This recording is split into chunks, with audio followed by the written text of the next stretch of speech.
All right, let's dive right into this chilling explainer.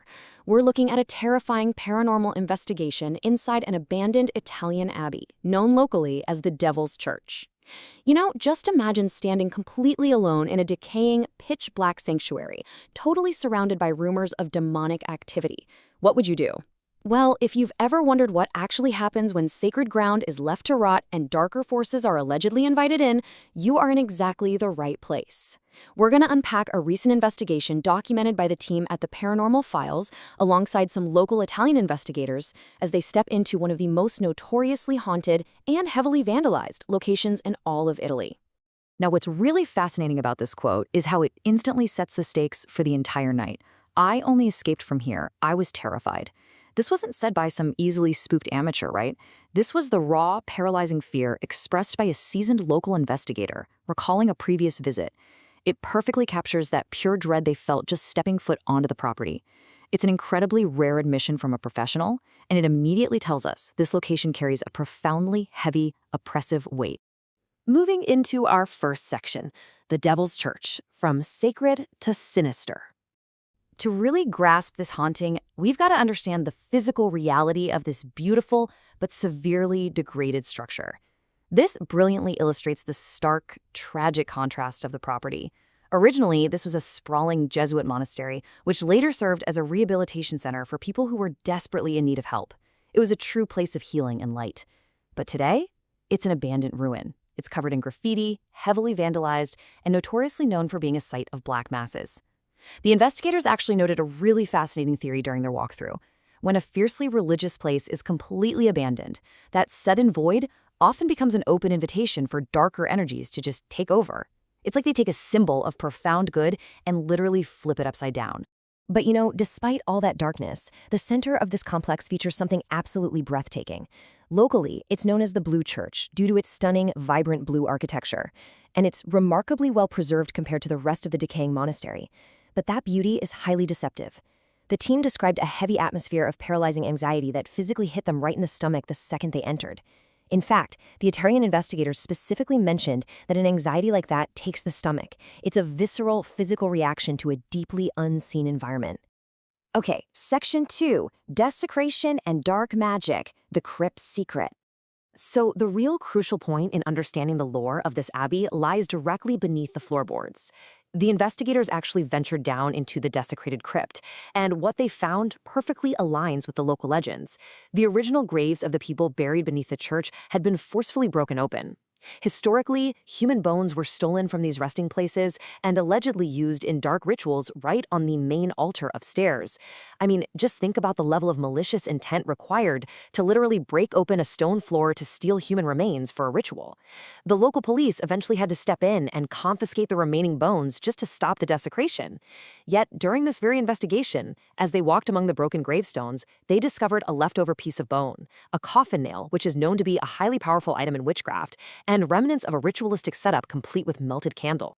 And to make matters even creepier, the team found this incredibly unsettling Italian lullaby written directly on the wall of the complex. It reads in part, "What a beautiful night of stars, a lullaby to suffer." It talks about a divine child descending from a beautiful night only to suffer. It's this deeply jarring juxtaposition of innocent, calming bedtime verses, perfectly mixed with themes of eternal pain. Just imagine reading those words by flashlight. It profoundly amplifies the sinister vibe of those empty hallways. Next up is Section 3, Paranormal Investigative Tools, Listening to the Void. You see, you can't just walk into a pitch-black place like this and expect ghosts to tap you on the shoulder. You need a specific set of tools to measure the environment. The team relied heavily on the DR60 Spirit Box. Now, if you aren't familiar, this isn't just your standard voice recorder. It is incredibly sensitive and completely notorious in the paranormal field for picking up isolated words, phonemes, and ghost voices, cutting right through the static, sounds that the human ear simply cannot hear in real time. They also utilized a REM pod. Think of this brilliant little device as a metaphysical tripwire. It radiates its own localized electromagnetic field. If anything with an energy signature gets close and breaks that field, the device lights up and emits a sharp alarm.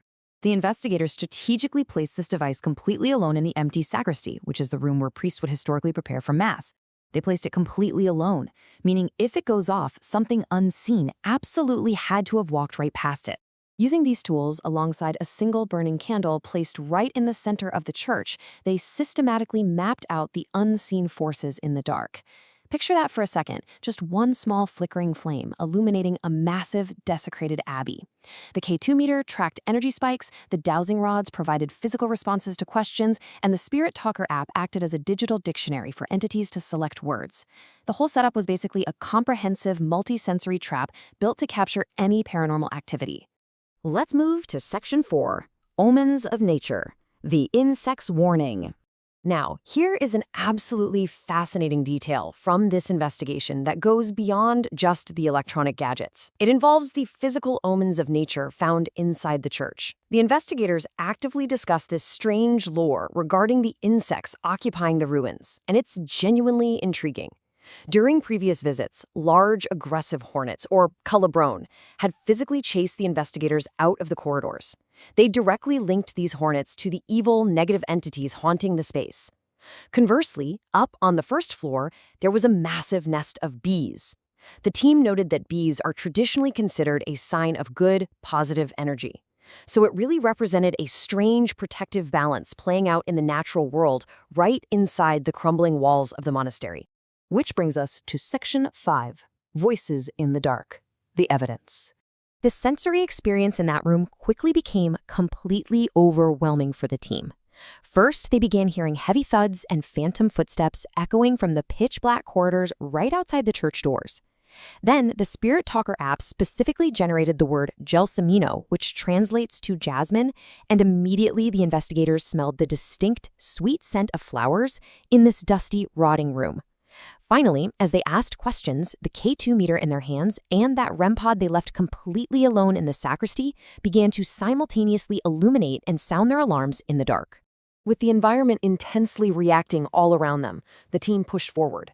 They started asking questions directly into the darkness, and the DR60 Spirit Box and digital tools began to respond with chilling clarity. So, who exactly is haunting the Devil's Church? Well, the first distinct presence they isolated was actually a female voice. Now, remember the history we just covered? This was an all-male Jesuit monastery, so the recurring phantom voice of a screaming or speaking woman in a place like this is highly unusual and deeply unsettling. The investigators theorized she might have been a tragic victim of the dark rituals performed on that altar long after the monks had left. Then, the tools explicitly called out specific names through the static, answering the investigators directly. They captured the name Deborah, likely linking to the female presence, and an Italian male name, Giacomo. Hearing a name called out clearly through the static changes everything. It means this isn't just residual noise or random radio interference, right? It is active, targeted, and intelligent communication from something in the room with them. When the team asked these entities about their current state, a blunt, singular word broke through the heavy static of the spirit box. Morta. Dead. It was a direct, undeniable validation of the paranormal nature of the responses. Just one word, but it absolutely chills you to the bone. But I gotta say, the absolutely most terrifying moment occurred a few minutes later when the investigators asked if the entity was a woman or something else entirely. The entity explicitly identified itself, clearly saying the word demon. At this exact moment, the investigators reported intense physical chills and a sudden, violent draining of energy. They described feeling this oppressive, heavy weight radiating directly through their legs and arms, making it difficult to even stand up. And then, the voice actively taunted them. Through the spirit box, it called the investigators debole, which translates to weak. I mean, imagine being trapped in the dark, physically drained, being called weak by a demonic voice, and then having your equipment react. Because right after calling them weak, the entity seemingly flexed its power by shutting their recording equipment down entirely. The devices simply turned off, plunging them even further into the dark. So what happens to a sacred place when the light leaves and the darkness is invited in? It leaves us with this final, truly chilling thought to ponder about the Devil's Church. When a sanctuary is completely abandoned, when the sacred crypts are broken, and when the space is repurposed for desecration and dark magic, does the architecture itself hold on to that darkness? The terrifying evidence captured in those blue halls suggests that something very real and very angry is still walking those corridors. This perfectly caps off this deeply unsettling explainer.